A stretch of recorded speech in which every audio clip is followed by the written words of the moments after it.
Hey guys, Darren here. Welcome to the Mayhem Morning Minute. I want to reach out, talk to you guys today, see how everybody's doing. I hope you are all doing very well. We are getting closer and closer to Christmas. How about that?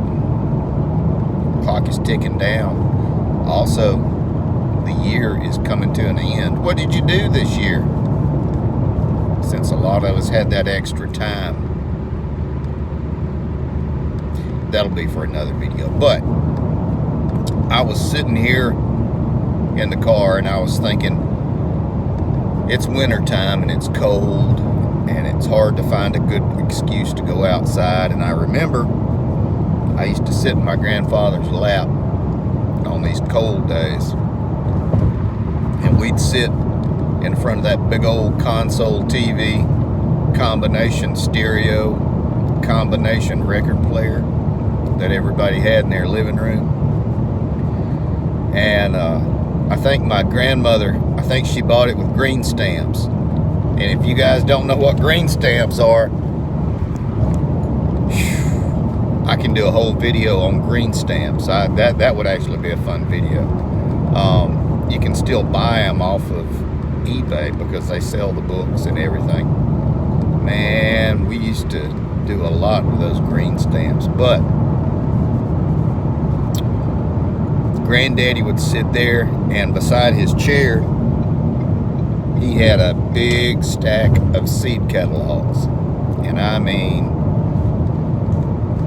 Parks and Burpee and a lot of the ones that have gone out of business now, Jones, and then he had the Farmer's Almanac sitting there beside the recliner chair. And I'd sit in his lap, and he would be wearing his, I guess, his old black work pants and his, white. In the wintertime, he wore a white button-up shirt, long sleeve, and in the summertime, he wore a white button-up shirt, short sleeve. And we would sit there and look through these magazines at the different tomatoes and the beans, and we always ended up growing the same ones because he always did seed saving and had done it for years and years and years, and that was just one way to save money. And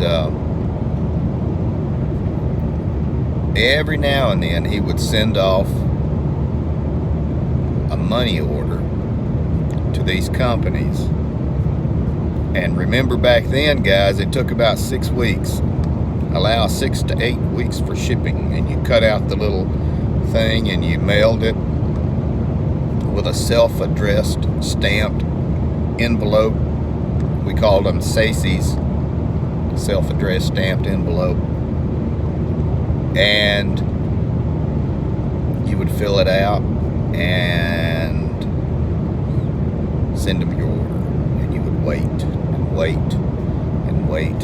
And for us, we were a little bit further south in Alabama than I'm living now. After everything had started happening in February, the cold snaps and the freezes and everything, come February, it was time to start looking at the seeds and getting all of the beds cleaned up, because probably maybe in the end of March, if we had some warm weather, we would start planting. And this wasn't those pretty gardens with flowers, although my grandmother did a lot of herbs and a lot of flowers and everything like that. This was what we ate off of. And then Granddaddy would take a bushel of beans and trade it to somebody for a part of a hog or something like that. And so this is what we ate off of. And I remember at some point I heard about welfare and subsistence stuff and all that. And I asked my granddaddy about that, and he said, "No, boy, that's for people that can't take care of themselves." we do all right by ourselves, and we don't need anybody to help us. And it was just a whole different mindset back then. And I have to say, if there is a time and you have to be on some sort of subsistence or government assistance, I understand it happens. It does. Bad things happen, and you can plan and prep for X and Y and Z, and then W comes up and hits you, and you think, well, I didn't plan for W, so it's okay. But we would send off for those seeds, and it might be like some kind of oh gosh, I remember, I can't remember the name of the company, but they were called Mortgage Buster tomatoes. Great big huge tomatoes, kind of like a beefsteak. And you'd mail, you know, your 38 cents or something like that, or your $1.25. And then if it was like that, you would get the money orders, like I was saying. But you'd wait and you'd get it, and you'd sit there and look at those seeds, and you'd count the seeds out. And Granddaddy kept the seeds on top of the refrigerator in the kitchen, and like the bulk seeds, he would tie up in an old sock, and he would keep them up there because it was nice and warm and dry. He'd keep all the seeds dry. And to this day, I still do that, and it works pretty dang good. I am of a mind that if it worked for 70, 80 years before, it's probably good, sound, solid advice to do now. And we would get those seeds ready, and we would put them out when the time was right. And he had an old, it was a walk behind, I think it was an old Bradley tractor, a walk behind Allen Bradley. I want to say, guys, if you know, post some information down below. I think it was an Allen Bradley big walk behind tractor, and he would hold on to it, and it was good size. It was big enough not to shake and vibrate too much. And he would walk, and I would stand in front of him on that half rung, on that cross piece, and I would hold on to it like I was steering it. I was just along for the ride, though. And he would till up that garden. We had a big garden, and then we traded out some stuff with neighbors to allow us to use another huge garden spot. And by huge, I'm going to say it was an acre or so, maybe a little bit more. It's hard for me to remember being that small and knowing about dimensions.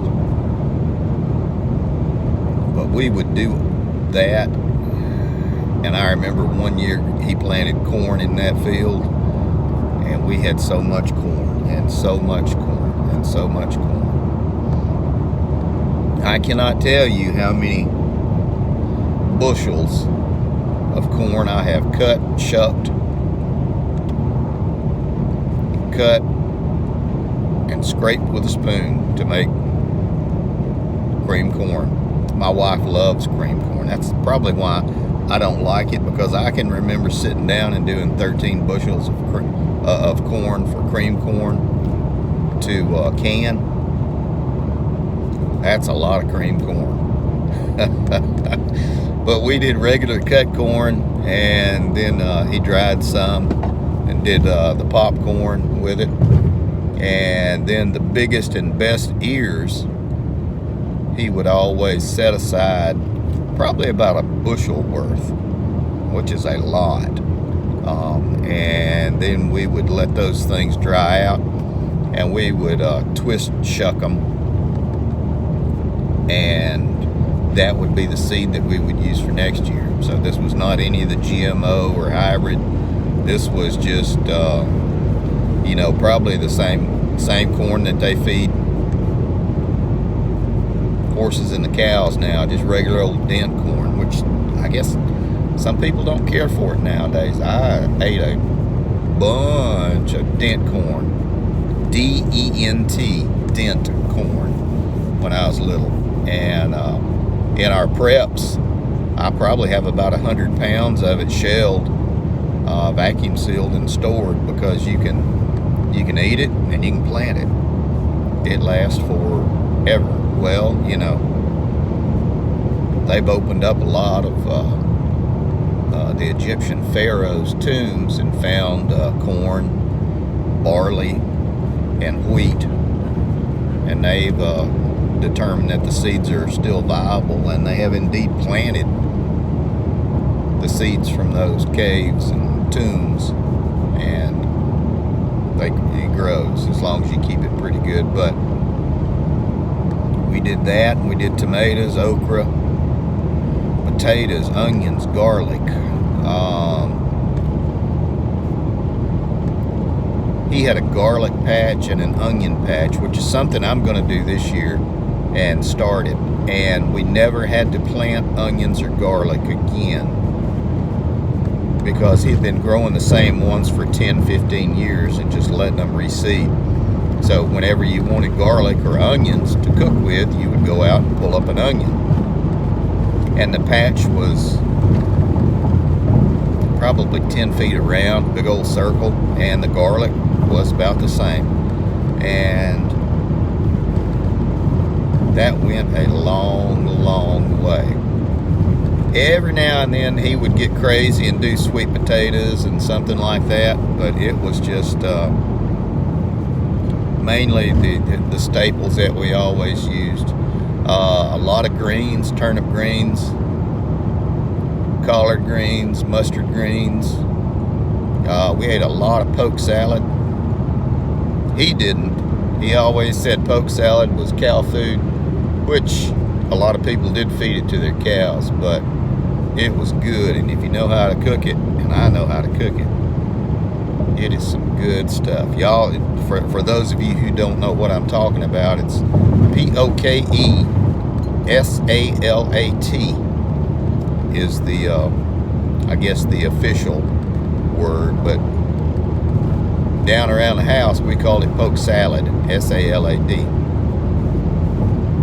But it was some good stuff.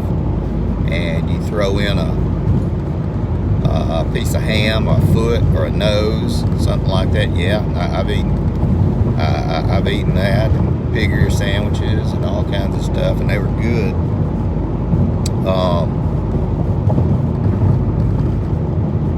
But it all came out of the mind of that old man, who I think could read and write, and might have gone through the 3rd or 4th grade. And he would plan everything out down, you know, how far apart, how you do the spacing.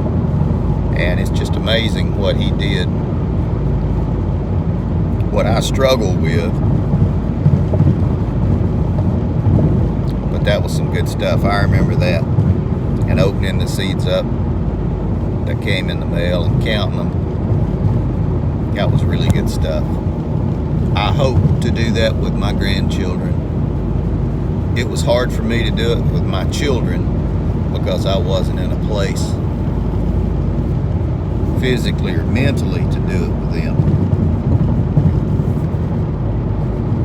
And they don't really care for any kind of that stuff nowadays. But my grandchildren, I can do that. And that's really good stuff. Sometimes I think everything like that skips a cycle. Maybe it has to. Kind of like the seeds.